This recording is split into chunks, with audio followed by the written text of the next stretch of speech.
A-doo-doo-doo-da-da. A-doo-doo-doo-da-da-da. Yeah, yeah.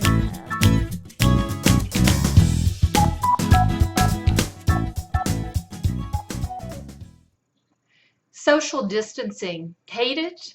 Love it? The reality means we grieve the loss of normalcy, a kind of little death that doesn't rise to the level of true loss until it does, when someone we know dies. Yet all the emotions seem familiar. I suspect that most readers and listeners out there are familiar with the Kubler-Ross stages of grief and mourning: denial, anger, depression, bargaining, and acceptance. They affect us when we lose a beloved family member, including our cats and dogs. These stages can happen in any order at different rates of speed for each individual.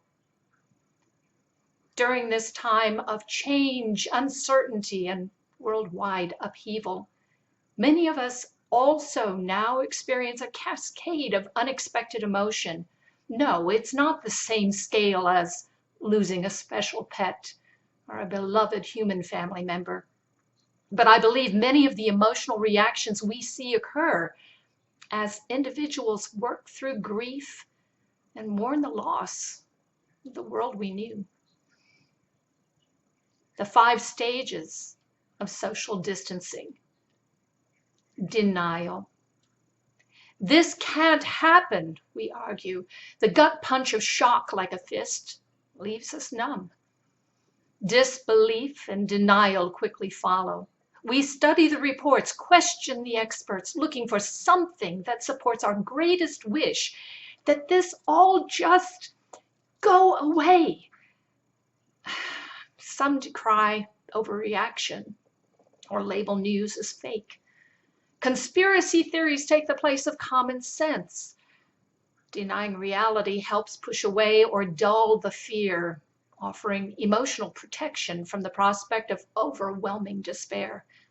Fear vanquishes common sense if you let it. Because folks, I don't know about you, but I'm scared and struggling. So then Bravo tries to climb into my lap, all 125 pounds of him, and I have to laugh.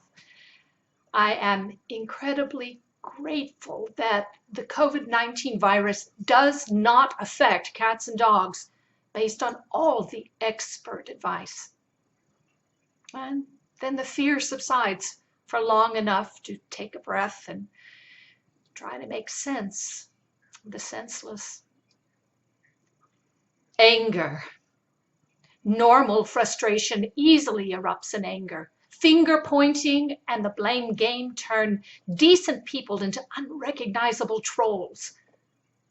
Those folks at high risk, as well as those health care workers, grocery employees, truckers, and others on the front line, they feel discounted or underappreciated. Some naysayers allow the fear to keep them stuck in the quagmire of denial.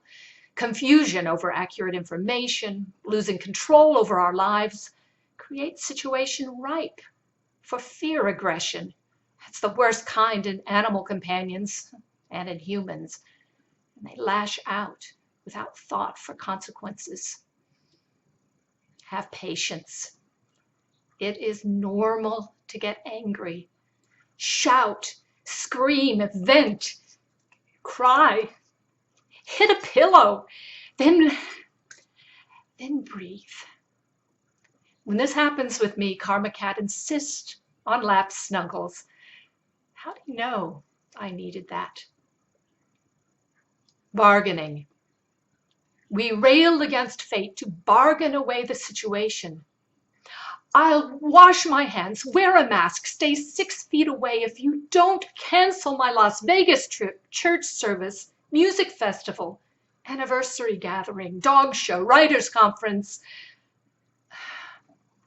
Social distancing demands we adhere to all the recommendations.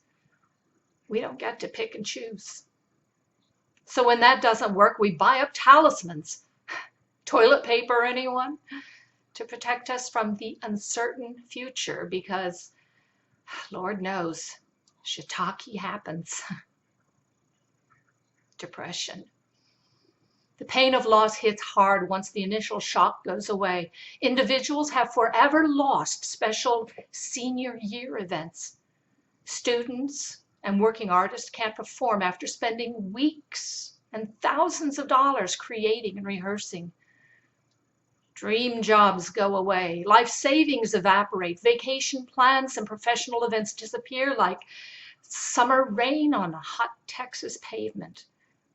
Layoffs, cut hours, canceled appointments turn income iffy.